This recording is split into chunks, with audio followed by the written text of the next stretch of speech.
Hola amigos, ¿qué tal? Les vamos a presentar una exposición de la materia control, con el tema Sistemas de control, sistema térmico. El equipo está conformado por Marisela, Ulises y un servidor. Estudiamos la carrera de Ingeniería Mecatrónica en el Instituto Tecnológico Superior de Zacapuastla.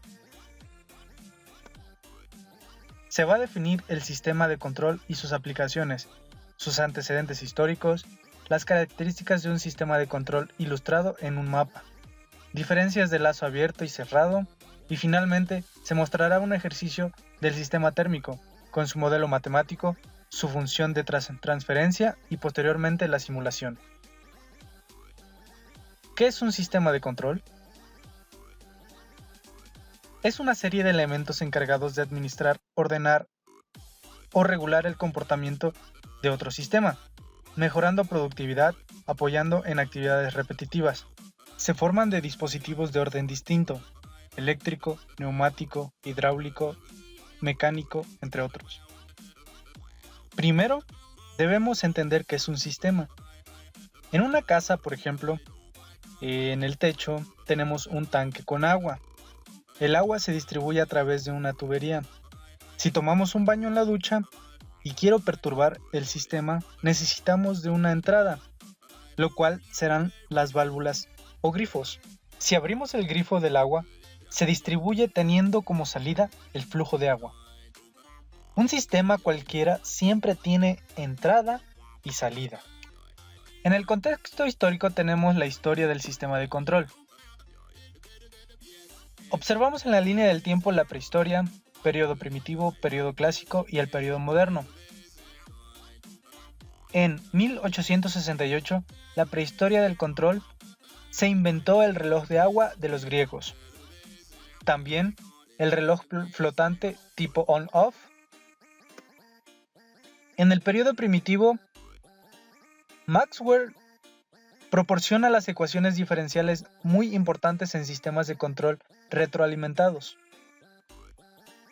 En el periodo clásico, se obtuvo análisis en el dominio de la frecuencia, se crea el control PID, se implementa la gráfica de Nichols. En el periodo moderno, actualmente tenemos el análisis en el dominio del tiempo para sistemas lineales, principio de tiempo mínimo, control óptimo, análisis de estados del sistema en forma matricial, las variables de estado, por supuesto, la teoría de estima. También tenemos el control no lineal, control digital y el control clásico y control moderno. Las características de un sistema de control son: garantizar la estabilidad del sistema, mantener la salida en un valor deseado, aumentar la velocidad de respuesta de los sistemas, eliminar errores, seguir la respuesta de salida ante los cambios de entrada. El sistema de control se forma de una señal de entrada, con una flechita, como lo podemos observar. El comparador, representado por un círculo, que es este. Su función es comparar la señal de entrada y de realimentación, calculando el error, llevándolo al sistema al estado deseado, el sistema perturbado, sensor y la salida. Tipos de sistemas de control. Se dividen en dos tipos, lazo abierto y lazo cerrado. El lazo abierto, la salida no tiene efecto sobre la acción de control. Se forma de un sistema de un accionador encargado de convertir la señal de control y un controlador encargado de recibir una señal de referencia. Un ejemplo muy claro lo vamos a ver en la intensidad de luz en una habitación. El controlador es el potenciómetro que gira para tener mayor o menor luz. El accionador es el circuito electrónico de potencia y la lámpara. El sistema es la habitación iluminada. El sistema de lazo cerrado, también llamado sistema de control de retroalimentación, registra la salida en lugar de la entrada. Se modifica según la necesidad. Los elementos de sistema de control en lazo cerrado son los mismos que lazo abierto, con dos añadidos: el sensor que mide estado o variable a controlar en el sistema y el comparador. Un ejemplo lo tenemos con un calentador. La entrada es la temperatura deseada, el controlador es la válvula reguladora, el actuador es el quemador y la salida es la temperatura generada. Tenemos una retroalimentación donde el sensor o captador mide la temperatura de salida y nos lleva al comparador para regresar a la entrada. Diferencias entre lazo abierto y lazo cerrado. La diferencia más significativa que podemos encontrar en un sistema de control de lazo abierto y lazo cerrado es que uno sí tiene realimentación, que es el lazo cerrado, y en el caso del lazo abierto no la tiene. Un sistema de control en lazo abierto actúa completamente sobre la base de la entrada y la salida y no tiene ningún efecto sobre la acción de control. Un sistema de control en lazo cerrado considera la salida de corriente y la modifica a la condición deseada. La acción del control en estos sistemas se basa en la salida. Un sistema de control en lazo abierto funciona en condiciones fijas y no hay perturbaciones. En cuanto al sistema de lazo cerrado, no encuentra ni reacción ante perturbaciones externas o variaciones internas. Los sistemas de control en lazo abierto en su mayoría son estables y en cuanto a los sistemas en lazo cerrado, la estabilidad es un problema importante. Aplicaciones de un sistema de control. Los sistemas de control pueden ser aplicados en procesos industriales, en transporte, generación y emisión de energía, electrónica y instrumentación, economía y salud. Los podemos encontrar en nuestra vida cotidiana muy fácilmente. Sistemas de control. ¿Para qué sirve un sistema de control? Sirve para regular el funcionamiento de los sistemas. Para ello, compara una señal del sistema controlada con valores deseados. Si la señal influye en el funcionamiento del sistema, estos son de lazo abierto. Si hay retroalimentación, son de lazo cerrado. Y en lazo cerrado efectúan operaciones como medir, decidir y actuar. También los sistemas de control pueden ser manuales o automáticos. En los manuales, el proceso de regularización proviene de sistemas del sentido del usuario. Y en cuanto a automáticos, el proceso de regulación proviene de dispositivos mecánicos, automáticos o eléctricos. Los sistemas de control están compuestos por un controlador, amplificadores, elemento final de control, sistema controlado, señal de referencia o entrada, señal de salida o controlada y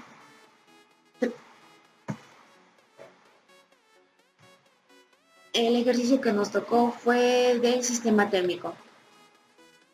Los sistemas térmicos son aquellos que involucran la transferencia de calor de una sustancia a otra. Estos sistemas se analizan en términos de resistencia y capacitancia, aunque la capacitancia térmica y la resistencia térmica tal vez no representen con precisión como elementos de parámetros concentrados. Por lo general, están distribuidos en toda la sustancia. El calor influye de una sustancia a otra de tres formas diferentes: por conducción, por convección y por radiación. Aquí solo se considera la conducción y la convección. La transferencia de calor para la radiación solo se aprecia si la temperatura del emisor es muy alta en comparación con la del receptor. La mayor parte de los procesos térmicos en los sistemas de control de procesos no involucran transferencia de calor por radiación. Para la transferencia de calor por conducción o convección se utiliza la siguiente fórmula, donde Q es el flujo de calor, donde delta T es la diferencia de temperatura en grados centígrados y K el coeficiente. El coeficiente K se obtiene mediante la siguiente fórmula, que es K, que es la conductividad térmica, que es igual a la conductividad térmica por el área normal para el flujo de calor sobre el espesor de conducción M. Resistencia y capacitancia térmicas. La resistencia térmica R para la transferencia de calor entre dos sustancias se define del modo siguiente, que sería R, que sería igual al cambio en la diferencia de temperatura en grados centígrados y el cambio entre el cambio de flujo de calor, que en unidades de kilocal sobre segundo. La resistencia térmica para una transferencia de calor por conducción o por convección se obtiene mediante R, que sería igual de D por delta T sobre dQ. Esto es igual a 1 sobre K. Como los coeficientes de conductividad y de convección térmica son casi constantes, la resistencia térmica para la conducción o la convección es constante. La capacitancia térmica en C se define mediante la siguiente fórmula, que es C igual al cambio de calor almacenado sobre el cambio de la temperatura en grados centígrados, donde M es la masa de la sustancia considerada en kilogramos y C el calor específico de la sustancia en unidades de kilocal sobre kilogramos y centígrados. Vamos a iniciar nuestra simulación en lazo abierto. Como ya se mencionó, nuestra función de transferencia es igual a 1 sobre ts más 1. Entonces vamos a nuestro software de simulación y vamos a comenzar definiendo el valor de T, que en este caso es la temperatura a la que nosotros deseamos mantener nuestro sistema. Como primera instancia le vamos a poner un valor de 5. Posteriormente vamos a definir un numerador, que esto va a ser igual a 1, y después vamos a definir nuestro denominador, que esto va a ser igual a nuestra T espacio 1. Después de esto vamos a definir nuestra función de transferencia. Colocamos este comando pkg load control para que nuestro software nos pueda dar la función de transferencia. Entonces colocamos ahora que nuestra función de transferencia g es igual a transfer function de el numerador sobre el denominador, y como podemos ver ya nos arroja nuestra función de transferencia.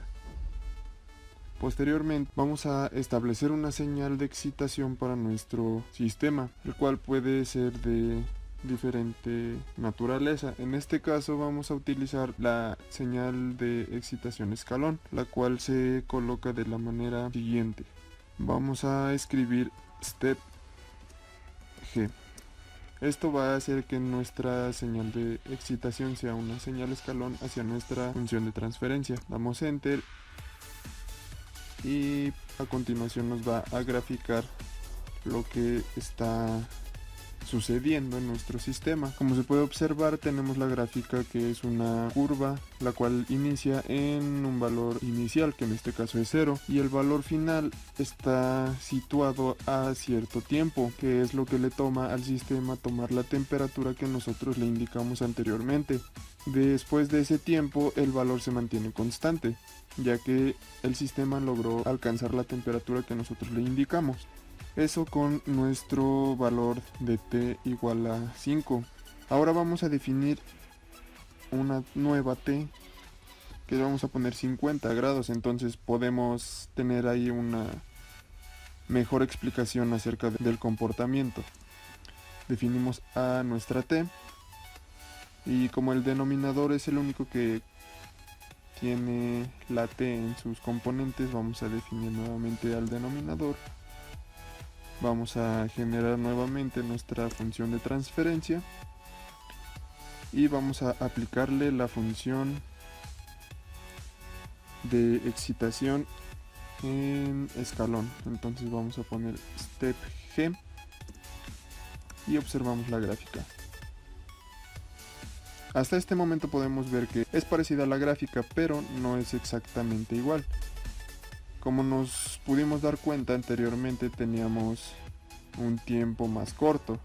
Se alargó el tiempo ya que la temperatura es mucho mayor, entonces le toma más tiempo a nuestro sistema lograr esa temperatura. Y ahora a nuestra simulación en lazo cerrado. En este caso nos vamos a guiar primero de nuestra función de transferencia en lazo abierto, que la tenemos como GDS es igual a 1 sobre TS más 1. En este caso nuestra retroalimentación va a ser unitaria. La definimos como HDS igual a 1. Para lograr nuestra función de transferencia en lazo cerrado se utiliza la ecuación GDS sobre 1 más GDS multiplicado por HDS, que es nuestra retroalimentación. Procedemos a sustituir nuestros valores y a realizar el álgebra necesaria para poder llegar a una función reducida, que nos queda de la siguiente manera. La definimos como GLC, que es nuestra función de transferencia en lazo cerrado, que es igual a 1 sobre TS más 2. Ahora vamos a definir un nuevo numerador, que lo vamos a definir como numerador del lazo cerrado. En este caso es el mismo, valor es 1. Y también vamos a definir un denominador en lazo cerrado.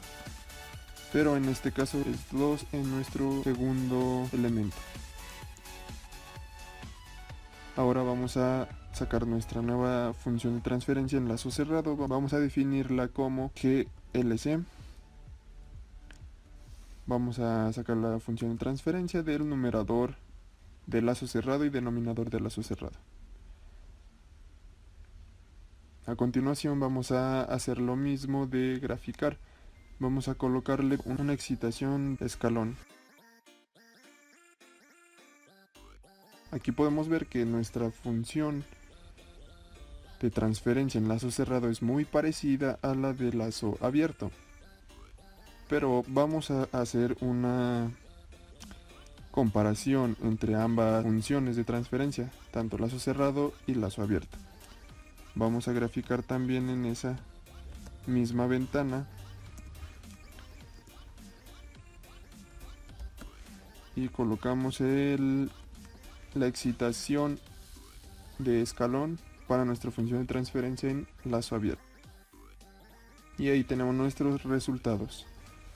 Como se puede observar, para llegar a la temperatura de 50, a la función del lazo abierto, que es la que está en la parte de arriba, le tomó 300 segundos en alcanzar esa temperatura.